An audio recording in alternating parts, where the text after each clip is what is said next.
Sir मैं एक चीज बोलना चाहता हूँ। ये जो मोनू मानेसर बार बार चिल्ला रहे हैं कि कह रहे हैं इसका जिम्मेदार यही है, जो कि चलता है इस देश के अंदर विक्टिम कार्ड का सिलसिला। मेरा ये पूछना है कि मोनू मानेसर हो जिम्मेदार? अगर है तो उसको फांसी पे चढ़ा दो, मगर आपको ये अधिकार कौन देता है इस देश के अंदर कि आप दंगा करेंगे, आप पत्थर मारेंगे? क्या इस देश के लोकतंत्र पे भीड़ तंत्र हमेशा हावी रहेगा?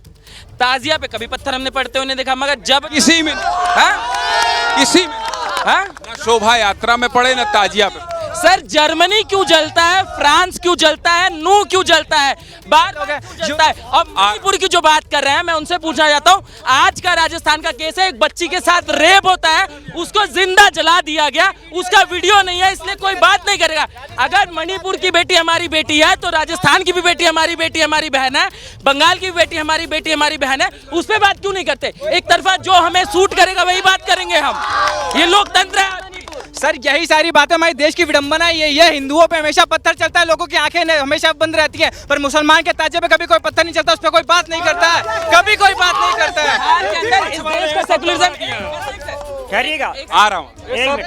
मेवात की घटना को एक सामान्य घटना नहीं कह सकते। ये देश की संस्कृति पर, ये हिंदुओं पर वो आतंकवादी प्रहार है साजिश के तहत, और जो भी ये ऐसा प्रकरण किया गया है वो सेकुलर, वो देश के कहते हैं कि हम सबसे बड़े सेकुलर हैं, वो कहाँ छिप गए आज? और टिकट साहब बोलते थे हम 10 ट्रैक्टर लेके दिल्ली को ये करेंगे जी। अरे तुम्हारे ट्रैक्टर में पंचर हो गया क्या? लेकिन ये ताज नहीं ठहरिए, जनता आ रहा हूँ, बहुत नहीं सब है ना। सर हिमाचल में एक लड़के के 8 टुकड़े होते हैं, अब तक वहाँ कांग्रेस की सरकार है, आज तक वहाँ वो केस बंद है, अभी तक ये भी नहीं पता कि किसने उसके 8 टुकड़े किए, वो गायब है, वहाँ भी मुस्लिम काटते हैं उसको वहाँ पे, उसके बाद ना कोई कानून। देखिए ये जनता जिंदाबाद है, इसलिए मैं बिल्कुल बिना कुछ बोले जनता का रिएक्शन सुना रहा हूँ। सुनते जाइए हरियाणा और राजस्थान में बवाल में क्या कह रहे हैं।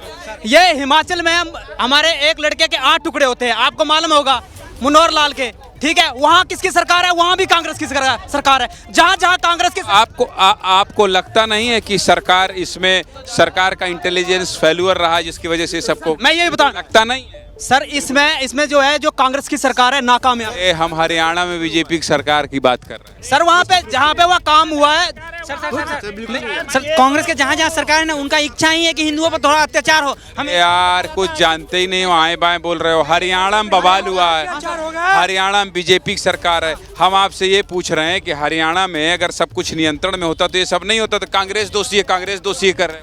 हरियाणा में दोष कांग्रेस का विधायक तो वहाँ दो हाँ सर, तो आरपीएफ के जवानों ने 3 मुसलमानों का भी ट्रेन में मारा गोली, आपको पता है? तो क्या वो जिनको गोली मारा वो हिंदू थे? वो भी तो मुसलमान थे ना। तो ये सिर्फ एक तरफा बात करते हैं कि हिंदुओं को 8 टुकड़े हुए, मुसलमानों को भी 10 टुकड़े कर दिए ना। 3 मुसलमानों को मार दिए बेचारे गरीब को, उनकी 4 बेटी है, 2 बेटा, उनके बीवी बच्चे।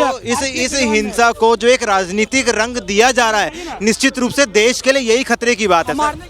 देखो जिसका मरता है उसे ही पता चलता है। आज के टाइम में दंगा करके क्या फायदा है? सबसे ज्यादा हम लोग भी खुश हो जाएंगे, हम यहाँ खड़े होकर बोल लेंगे, हमारा कुछ नहीं, हमारे बोलने से मतलब। सबसे जिसका मरता है सबसे पहले उसे पता चलता है। ये बात कल से मैं कह रहा हूँ कि जिसका अपना जाता है उसके पीछे एक पूरी दुनिया छूट जाती है।